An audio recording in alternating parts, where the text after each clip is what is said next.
आपकी अच्छी नीयत बदल देती है आपका भाग्य।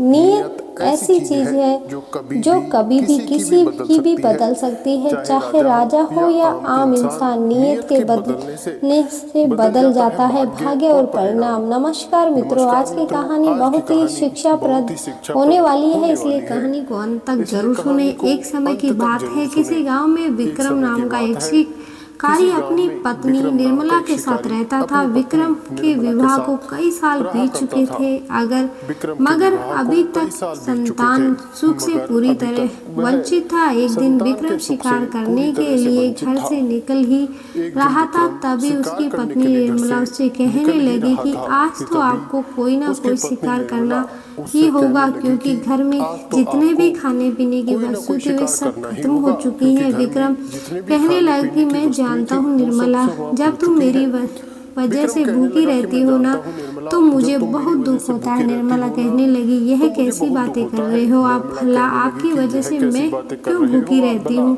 विक्रम कहने लगा, क्योंकि मैं एक शिकारी हूँ और काफी समय से मुझे कोई ढंग का शिकार नहीं मिला है। अगर मैं शिकार के अलावा कोई और काम जानता तो शायद हमें ये दिन देखने ना पड़ते। निर्मला कहने लगी कि भगवान पर भरोसा कीजिए, आज कोई ना कोई शिकार आपको मिल ही जाएगा। निर्मला की बात सुनकर विक्रम बड़े ही उत्साह मन से जंगल की ओर निकल गया और अपनी तिरछी निगाहों से पैनी नजरों से शिकार को खोजने लगा। तभी उसकी नजर एक वृक्ष पर पड़ी। उसने देखा कि उस वृक्ष के ऊपर अपने घोंसले के ऊपर एक चील बैठी हुई थी और ठीक उसके पीछे एक सर्प उसे डसने के लिए तैयार था। विक्रम कहने लगा, अरे यह तो चील है और यह जिस अंदाज में बैठी हुई है, इसे लगता है कि यह अपने अंडों की हिफाजत कर रही है और यह सांप एकदम से घात लगाए बैठा हुआ है। अगर सांप ने इसे डस लिया तो यह बेचारी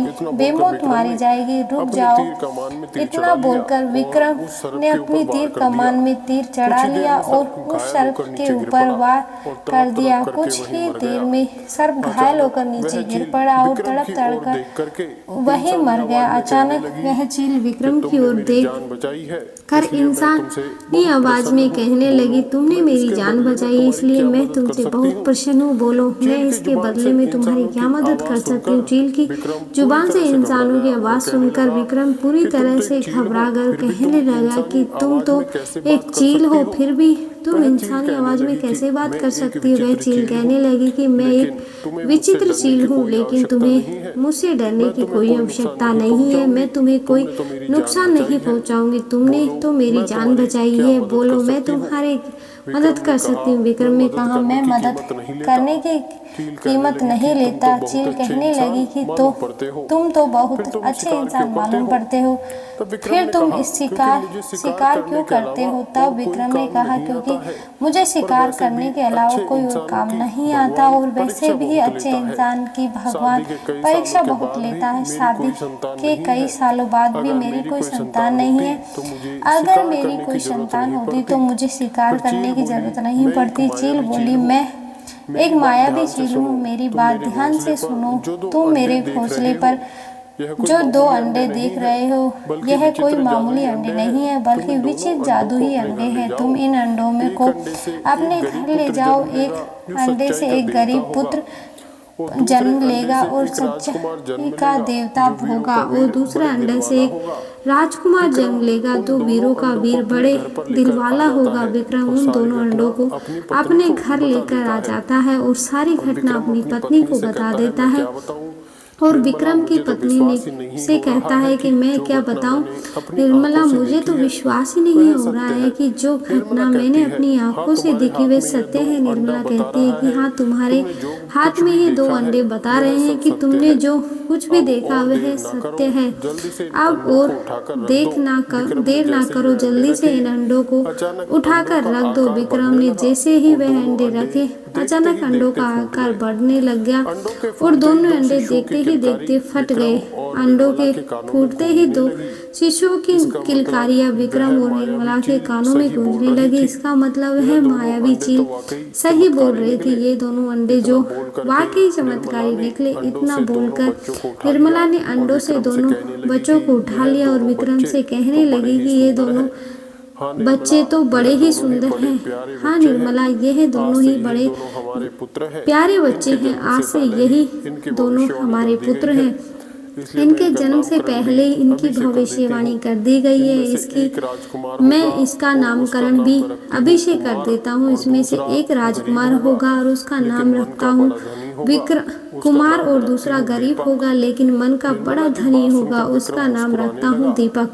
निर्मला की बात सुनकर विक्रम मुस्कुराने लगा। समय इसी तरह बीतता जा रहा था और निर्मला अपने दोनों पुत्रों के मुंह में इस कदर डूब गई कि वह भूल चुकी थी कि उसके दोनों पुत्र उसकी कोख से नहीं बल्कि अंडों से जन्मे हैं। ऐसा ही करीब 18 साल बीत गए। कुमार और दीपक 20 साल के हो चुके थे। वे दोनों भाई अपने पिता विक्रम के साथ खेतों में उसका हाथ बटाता। एक दिन वे दोनों अपने पिता के साथ खेत में बैठे हुए थे। तभी एक व्यक्ति दौड़ता हुआ वहां आकर विक्रम से कहने लगा, अरे विक्रम भाई, तुमने कुछ सुना क्या? विक्रम कहने लगा, भाई अरे रुको रुको, क्या हो गया?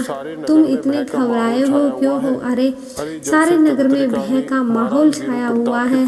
अरे जब से तंत्रिका ने महाराज गुरु प्रताप की पुत्री का अपहरण करने की धमकी दी है। अरे क्या बताऊं, पूरे राज्य में सैनिक तैनात कर दिए गए हैं। राजा गुरु प्रताप को इस तंत्रिका की जांच करनी से बिल्कुल नहीं उलझना चाहिए था। उसके बारे में तो सभी जानते हैं कि वह कितनी दुष्ट और कितनी क्रूर है, और वह काली विद्या की रानी है। जितने मासूम और निर्दोष लोगों का खून पिया है वह। विक्रम ने कहा, हाँ बात तो सही है, लेकिन यह तुम भी अच्छी तरह जानते हो कि तंत्रिका का मुकाबला बड़े से बड़ा साधु भी नहीं कर सकता।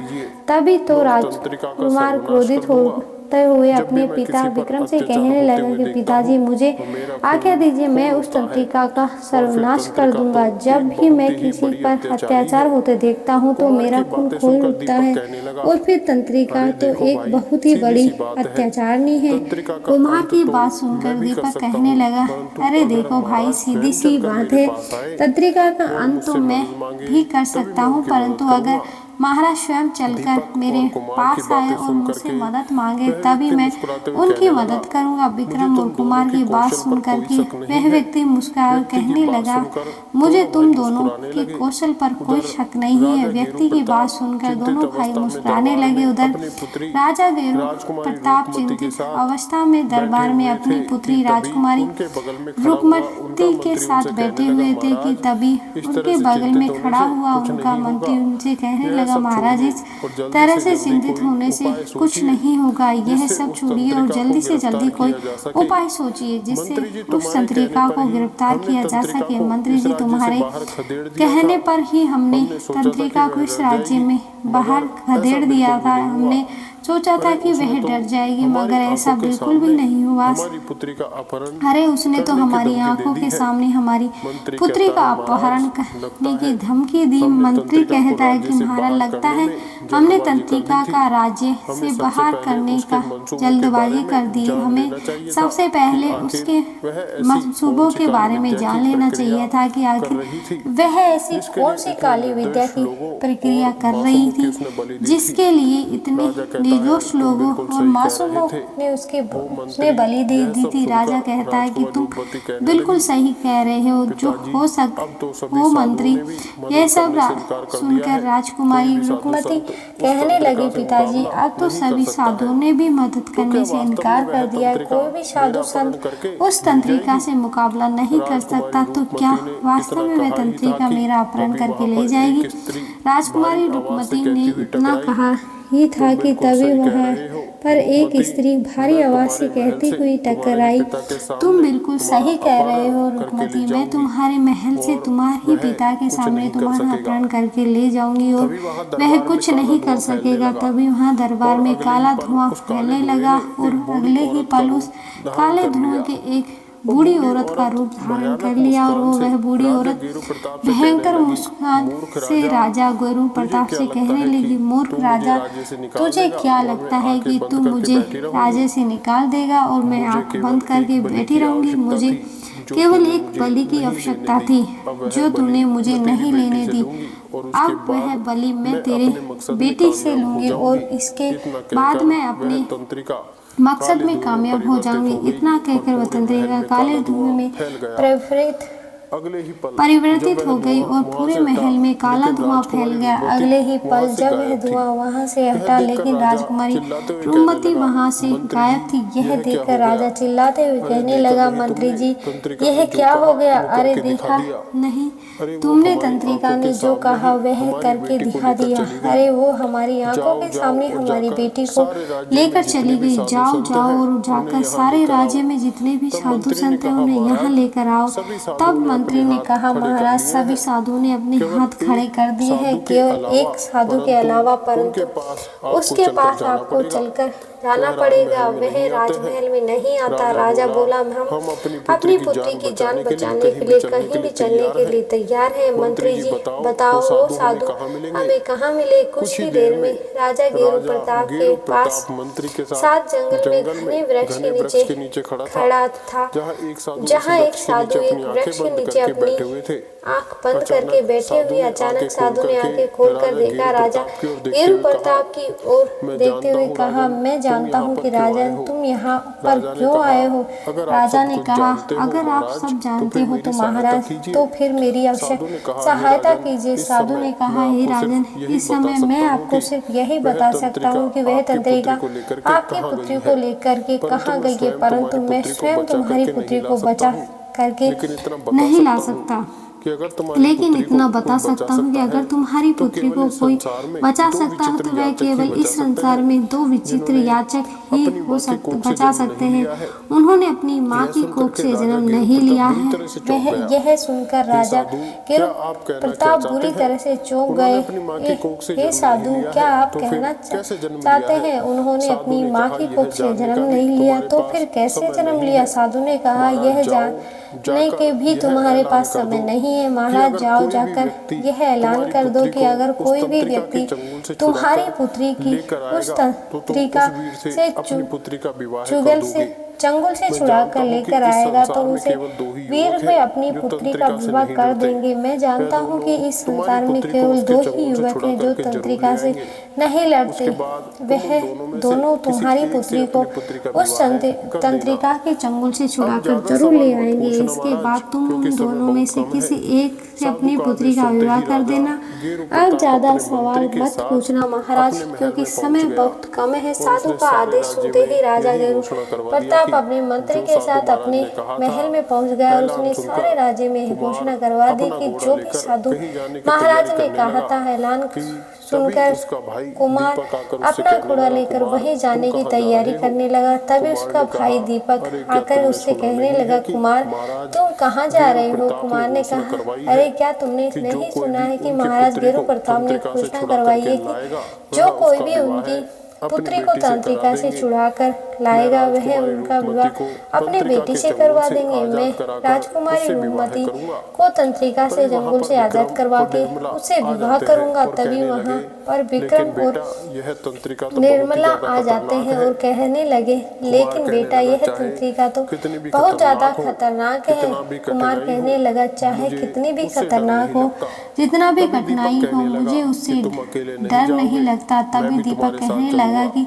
तुम अकेले नहीं जाओगे, मैं भी तुम्हारे साथ चलूंगा। फिर कुमार कहने लगा, देखो भाई, अगर तुम भी मेरे साथ चलोगे तो राजकुमारी रूपमती बचाने में हम दोनों दावेदार हो जाएंगे। फिर जो राजकुमारी रूपमती हम दोनों में से किसी एक को ही चुनना होगा। दीपक ने कहा, भाई नहीं, मुझे राजकुमारी रूपमती से विवाह नहीं करना है। मैं तो बस तुम्हारी मदद करने के लिए तुम्हारे साथ चलना चाहता हूँ और मुझे तंत्रिका को मार करके तो उन्हें बहुत प्रसन्नता होगी, क्योंकि उसने बहुत से गरीब और निर्दोष लोगों की बेवजह जान ली है। कुछ ही देर में दोनों भाई वहां से रवाना हो गए। उन दोनों को जाते हुए देखकर निर्मला विक्रम से कहने लगी, कैसे पिता है आप? आपने दोनों बेटों को रोका क्यों नहीं? आप जानते हो कि तंत्रिका कितनी खतरनाक है। अगर मेरे दोनों बच्चों को कुछ हो गया तो मेरा क्या होगा? तो विक्रम ने कहा, शायद तुम भूल गई हो निर्मला, हमें यह दोनों पुत्र कैसे मिले थे। अब तो हमारे दोनों पुत्र अपनी अपनी मंजिल की ओर बढ़ रहे हैं और आगे क्या होगा यह तो भाग्य ही बता सकता है। ईश्वर दोनों भाई इधर दोनों भाई चलते चलते एक सुनसान जंगल में पहुंच जाते हैं। तभी दीपक कहता है कि कुमार, हम दोनों यहाँ पर आ तो गए हैं, पर हमें यह नहीं पता है कि तंत्रिका हमें कहाँ मिलेगी। कुमार कहने लगा, हाँ तुमने सही कहा, कोई भी साधु डर की वजह से हमें बताने को तैयार भी नहीं है। तभी क्या होता है कि वहाँ पर एक चील उड़ती हुई आ जाती है। उन दोनों की ओर देख करके कहने लगी, मैं जानती हूँ कि वह तंत्रिका तुम्हें कहाँ मिलेगी। चील के मुंह से इंसानी आवाज सुनकर दोनों भाई आश्चर्यचकित रह गए। कुमार ने कहा कि तुम तो एक चील हो, भला मनुष्य की आवाज में कैसे बात कर सकती हो? चील बोली, मैं कोई साधारण चील नहीं हूँ, बल्कि एक विचित्र चील हूँ। कैसी विचित्र चील? हम दोनों समझे नहीं। दोनों भाइयों ने कहा, तो चल चील कहने लगी, समझने और समझाने के समय भी नहीं है। मैं केवल तुम दोनों का यह बताना चाहती हूँ कि तुम दोनों साधारण नहीं हो। अगर इस संसार में तंत्रिका का मुकाबला कोई कर सकता है वह तुम दोनों हो, और तंत्रिका को तुम दोनों एक साथ मिलकर ही मार सकते हो। फिर चील ने कहा, ध्यान से सुनो, जब तुम दोनों तंत्रिका को काले महल में अंदर पहुंचोगे तो तुम्हें तंत्रिका की कोई भी बात नहीं सुननी है। तुम दोनों में से एक उसकी चोटी को पकड़े लेगा और दूसरा उसकी चोटी में जा करके आग लगा देगा। जैसे ही उसकी चोटी में आग लगेगी उसकी मृत्यु हो जाएगी, क्योंकि उसकी जान उसकी चोटी में है। और इसके बाद राजकुमारी रूपमती को लेकर तुरंत महल में चले जाना। अब तुम दोनों अपनी आंखें बंद कर लो। जब तुम अपनी आंखों खोलोगे तो स्वयं को उस तंत्रिका के महल में पाओगे। उन दोनों भाइयों ने अपनी आंखें बंद कर ली। कुछ देर बाद जब उन्होंने अपनी आंखें खोली तो उन्होंने खुद को एक विचित्र महल में अंदर देखा कि सामने एक भयानक बूढ़ी स्त्री खड़ी थी जो घूर रही थी, और ठीक उनके बगल में डरी सहमी राजकुमारी रूपमती खड़ी थी। वह बूढ़ी स्त्री कोई और नहीं बल्कि वही तंत्रिका थी। वह गुस्से से उनकी ओर देख कर कहने लगी, तुम दोनों कौन हो और यहाँ कैसे आ गए? जहाँ तक मैं जानती हूँ कि किसी इंसान में इतनी ताकत नहीं है कि वह महल के अंदर घुस सके। तंत्रिका की बात सुनकर उन दोनों भाइयों ने कोई जवाब नहीं दिया और कुमार तुरंत जाकर तंत्रिका की चोटी पकड़ ली। ऐसे करते ही तंत्रिका खुद को लाचार महसूस करने लगी और चीखती हुई कहने लगी, नामुमकिन है, इस तरह की शक्ति पृथ्वी के वासियों में नहीं हो सकती। ऐसी शक्ति तो केवल पाताल लोक के वासियों में ही हो सकती है। इसका मतलब मैंने सालों पहले पाताल लोक की रानी को जीवित छोड़ने की गलती कर दी थी, जब मैंने उस एक चील के रूप में परिवर्तित कर दिया था। तंत्रिका ने इतना कहा ही था कि तभी दीपक ने उसकी चोटी में आग लगा दी। कुछ ही देर में तंत्रिका जलकर राख हो गई। उसके राख होते ही कुमार ने राजकुमारी रूपमती की ओर देखकर कहा कि डरने की कोई बात नहीं है राजकुमारी, अब तुम सुरक्षित हो। राजकुमारी जल्दी चलिए, हमें आपको तुरंत महल लेकर चलना है। कुछ घंटों के बाद कुमार और दीपक राजकुमारी रूपमती को लेकर राजा गेरू प्रताप के महल में खड़े थे। राजा अपनी पुत्री की ओर देखकर चौंक पड़ा तो कुमार राजा कहने लगा, महाराज, मैं आपकी पुत्री को तांत्रिक के चंगुल से आजाद करा के लेकर आया हूँ और तंत्रिका को भी मैंने समाप्त कर दिया। यह सुनकर राजा पूरी तरह से चौंक करके कहने लगे, आप यह क्या कह रहे हो? लेकिन साधु महाराज ने तो कहा था कि मेरी पुत्री को तंत्रिका के चंगुल से केवल वही छुड़ा सकता है जिसने अपनी माँ की कोख से जन्म नहीं लिया हो। इसका मतलब तुम दोनों भाई वही हो। इतना बोलकर राजा कुमार और दीपक की ओर देखकर कहने लगा, मैं तुम दोनों के माता पिता से मिलना चाहता हूँ। मैं तुम्हारे माता पिता का सम्मान से अपने महल में बुलाना चाहता हूँ। कुछ ही देर में विक्रम और निर्मला महल के दरबार में खड़े थे। राजा विक्रम की ओर देखकर कहने लगा कि मुझे साधु महाराज ने बताया था कि मेरी पुत्री को तंत्रिका की चंगुल से केवल वही दो युवक छुड़ा सकते हैं जिन्होंने अपनी माँ की कोख से जन्म नहीं लिया हो। तुम्हारे दोनों पुत्र न केवल मेरी पुत्री को तंत्रिका से चंगुल से छुड़वा कर लाए हैं, बल्कि उन्होंने तंत्रिका को भी समाप्त कर दिया है, जिसे बड़े बड़े साधु भी समाप्त नहीं कर पाए। चलो अब बताओ आखिरकार इसका रहस्य क्या है? राजा ने इतना कहा ही था कि तभी वही चील उड़ती हुई महल में पहुंच गई और रंग बिरंगी किरणों के साथ एक सुंदर स्त्री के रूप में परिवर्तित हो गई। यह देखकर राजा आश्चर्य में पड़ गया और वह सुंदर स्त्री राजा की ओर देखकर कहने लगी, हे राजन, उस साधु महाराज ने सच कहा था।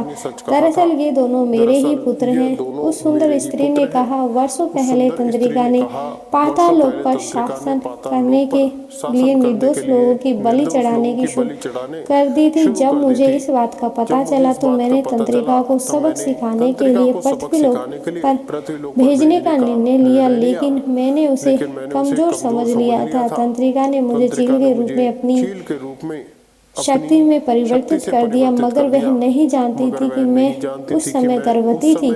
मैंने चील के रूप में 2 अंडे दिए और यह दोनों पुत्र उन्हीं अंडों से जन्मे हैं। अपने काले जादू की शक्ति के बल पर तंत्रिका इतनी ताकतवर हो गई थी कि पृथ्वी लोक का कोई भी मनुष्य उसे समाप्त नहीं कर सकता था, लेकिन मेरे दोनों पुत्रों ने अपनी साहस और ताकत से उसे समाप्त कर दिया। तभी वहां पर वही साधु जो वृक्ष के नीचे बैठा था रंग बिरंगी किरणों के साथ प्रकट होकर राजा से कहने लगा, महाराज, यह स्त्री सही कह रही है। जब यह चील के रूप में परिवर्तित हुई थी तब इसकी मदद करने के लिए मैं इसके पास पहुंचा था और यह इसे विनय करने लगी कि इस तब इंसान में आवाज में बोलने की शक्ति मैंने ही इसे दी थी। साथ ही मैंने इसे बताया था कि इसके अंडों से 2 पुत्र जन्म लेंगे। वही दोनों पुत्र तंत्रिका को समाप्त कर सकते हैं। उसे अपने पुत्रों को किसी ऐसे मनुष्य को सौंपना होगा जिसके दिल में दया की भावना हो। पाताल लोक की रानी ने यही किया और इतना बोलकर वह साधु वहां से गायब हो गया। पाताल लोक की रानी अपने दोनों बेटों को देखकर कहने लगी कि समय आ गया है कि बेटा पाताल लोक लौटने का। तुम तो पाताल लोक के राजकुमार हो, इसलिए मैं तुम्हें लेकर जाना चाहती हूँ। दोनों लड़कों ने कहा, नहीं, मेरे माता पिता इसी पृथ्वी लोक के हैं और मैं यहाँ से कहीं नहीं जाऊँगा। आपने भले ही मुझे जन्म दिया हो माँ, लेकिन मेरी परवरिश पृथ्वी लोक में रहने वाले इंसानों ने की है, इसलिए मैं नहीं जाऊँगा। पाताल लोक की रानी मुस्कुराई और वहाँ से गायब हो गई और उनके गायब होते ही राजा मुस्कुराते हुए दोनों भाइयों से कहने लगा कि तुम दोनों ने मेरी बेटी की जान बचाई है। बताओ, तुम दोनों में से कौन मेरी बेटी के साथ विवाह करना चाहता है? राजकुमार कहने लगा कि मैं आपकी पुत्री के साथ विवाह करना चाहता हूँ महाराज। और दीपक कहने लगे कि महाराज, मैं अपने माता पिता के साथ रहकर मेहनत करके अपना जीवन जीना चाहता हूँ। पिता की बात सुनकर राजा मुस्कुराने लगा। कुछ ही दिनों में राजा ने अपनी पुत्री रुक्मती का विवाह कुमार के साथ करा दिया और दीपक अपने माता पिता जी के जान से सेवा करने में जुट गया। मित्रों, यह कहानी हमें सिखाती है कि जिसके दिल में मदद की भावना होती है उसका कभी अहित नहीं होता। जो दूसरों की मदद करने की भावना अपने मन में रखता है, भगवान उसका भला जरूर करता है। वह अपने हर मुस्कान, हर विजय को प्राप्त करता है। मित्रों, कहानी कैसी लगी कमेंट में करके जरूर बताएं। वीडियो को लाइक करें और साथ ही हमारे चैनल को सब्सक्राइब जरूर करें। धन्यवाद। राधे राधे। राधे राधे।